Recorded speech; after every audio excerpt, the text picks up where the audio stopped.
I saw something on Facebook that was a great thing, and I'm going to pull it up real quick if I can find it. It was just one of those little pictures that you see from time to time. But it makes a very good point about the gun ownership and why you had to be concerned about who worldwide is trying to take guns away from you.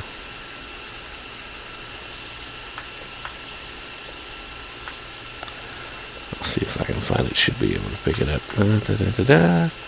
Bear with me just a moment. Here it is. People who think you should be able to own guns. It's a list that includes George Washington, Thomas Jefferson, James Madison, Abraham Lincoln, gets a little surprising here, Mahatma Gandhi, Martin Luther King Jr. All these people believed in the right of gun ownership. People who think you shouldn't own guns. King George III. Well, that really only matters to Americans. Adolf Hitler. Joseph Stalin. Kim Jong-il. Mao. And Barack Hussein Obama. And then it says, any questions?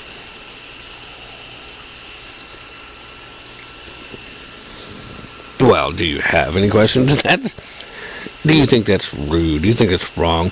Are you shocked to find out that Gandhi was actually a supporter, even an advocate of gun ownership? Because he was.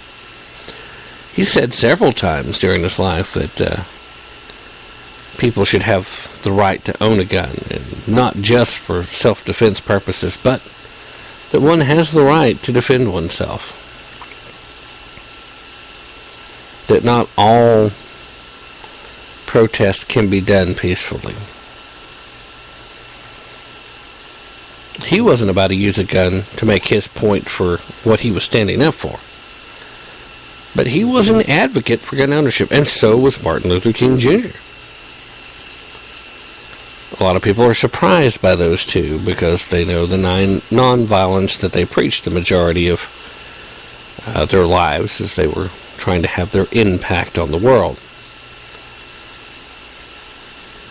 But there's also no question that there's typically only one group of people that want to take guns away from the citizens, and that's people who planned on subjugating those citizens. As you move from a soft to a hard tyranny, you see a push for gun ownership to end. And, excuse me, Mr. Pope, but I know you come from a country where you never really got to see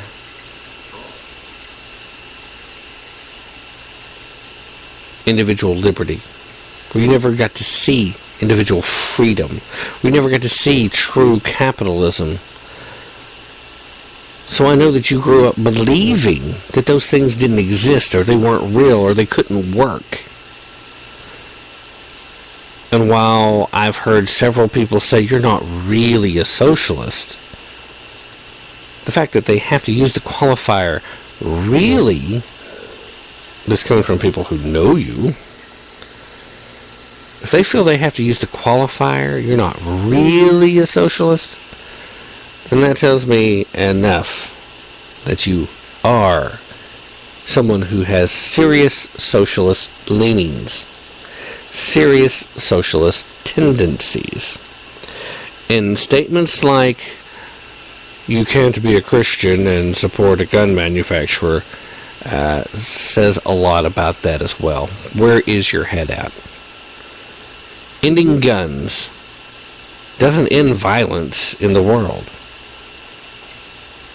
First murder we have recorded in history was when Cain killed Abel. He used a rock. If you're so dead set against the manufacturer of guns, what's your feelings about the manufacturer of said rock?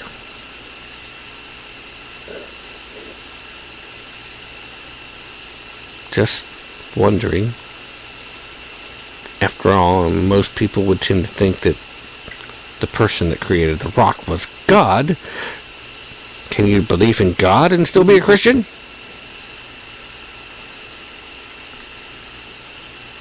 I will leave that to your great judgment, Mr. Pope, sir. And for those of you who listen, I will leave you to ponder that question.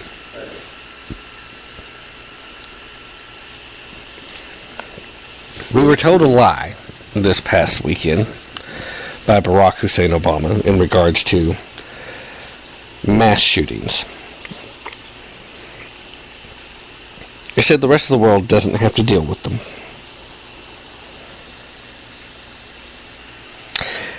He tried to convince the American people that the United States is the only place where mass shootings occur. Now, at this point in time, it's of course no surprise that he lied, because he is a liar. He lies about a good many things. Sometimes he doesn't even know he's lying. Other times, he definitely knows he's lying. There's no way he didn't know this was a lie. Charlie Hebdo had just happened a few months ago. That was a mass shooting in another country. Oh my goodness. I can't say that other countries, especially developed nations, don't have to deal with this. He said it. He knew it was a lie when he said it. And in truth, he wants to think that we are at the top of the list of countries with mass shootings. If you look at total number reported, we are. But then when you break it down and look at per capita, the population, number of citizens within the country compared to the number of shootings, then the dynamics of the poll changes. And depending on what poll you're looking at, I was doing research for Sunday's broadcast. I saw the United States listed anywhere from as high as 6th to as low as 9th on one poll. I actually came across that one today. All I had seen previous to that had us as low as 8th. But the point remains that no matter which one of those polls you look at, when you actually compare apples to apples, you make a fair comparison and look at the number of incidents compared to the number of citizens in total, we're not even in the top 5, no matter which one of the polls you look at. We're not even in the top 5. So to lie to the American people, to try and push your agenda of gun control, is obscene. Obscene.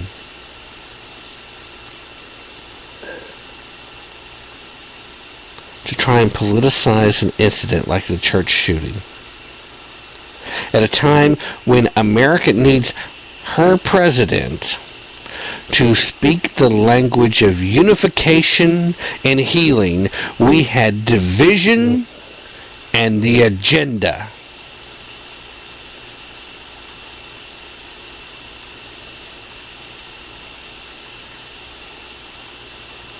Can we not get to a point where we have a tragedy in this country and nobody tries to politicize it? I hope the rest of the country is paying attention to the reaction of the people of Charleston, South Carolina, because their reaction was the perfect reaction. And nothing changes.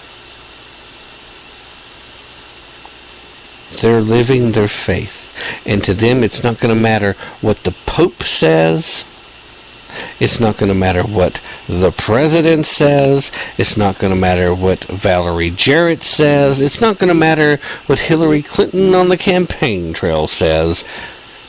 All that's going to matter is that they have love and forgiveness in their hearts, and they're going to be able to move on, and they're going to be able to heal. They're speaking the language of unity. They're speaking the language of healing. They're providing leadership. Mr. Obama, what did you do? You provided false information. You went on national television, well, international television, because it got played around the world, make no mistakes, and you essentially lectured the American people that it's somehow our fault that some nut job turned himself loose in a church, went to a prayer meeting on a Wednesday night, was with them for over an hour, was welcomed, has the nerve, the gall to sit and make a statement along the lines of, it was actually kind of hard to go ahead and shoot them because they'd been so nice to me. Did the thought not occur to you? Maybe that was your first clue that you're wrong about the inevitability of a race war? No, of course it didn't, because this guy's not balanced. He's a loon. He's a nut job. And forgive my bluntness and my lack of PC, but I'm sorry, political correctness is a trap. And it's one we've all got to fight our way out of, because as long as we continue to fall into the trap of the political correctness, we're going to have more tragedies like this shooting.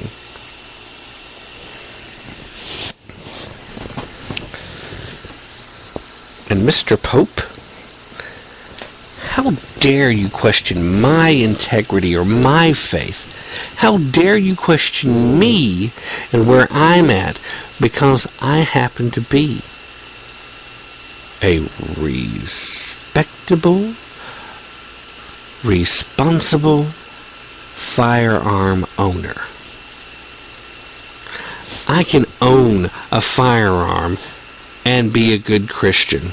I can support firearm manufacturers and not be a hypocrite. Most firearms are designed for purposes that are nothing more than tools. And I live in a rural area.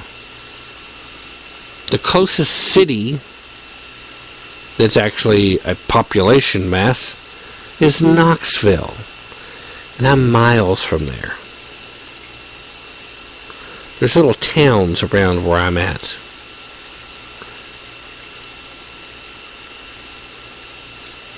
Bottom line is, you can say I'm just a country boy. I'm not as redneck as some. But I'm not ashamed to say that I'm from the country. I'm not ashamed to say I grew up working in hay fields and working on a farm. My uncle's mother had a big spread. Spent some time helping my cousins, and we all together worked that growing up. I know what it takes to raise your own food and to raise livestock and to be part of the circle that provides food. And I also know that firearms are tools that are very useful.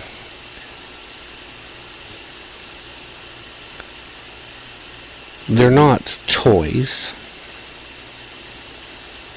And they're only weapons when it's necessary.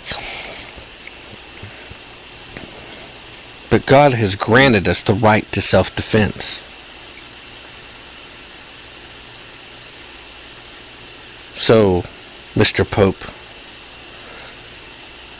you can say what you will about gun ownership. You can attack the American culture all you want. But even you don't have the right to make a moral judgment about me and my faith, my walk with the Lord, based on the fact that I own a firearm, when you yourself are still hiding behind the walls of the Vatican when you're not on tour, and you yourself are still protected by people with guns.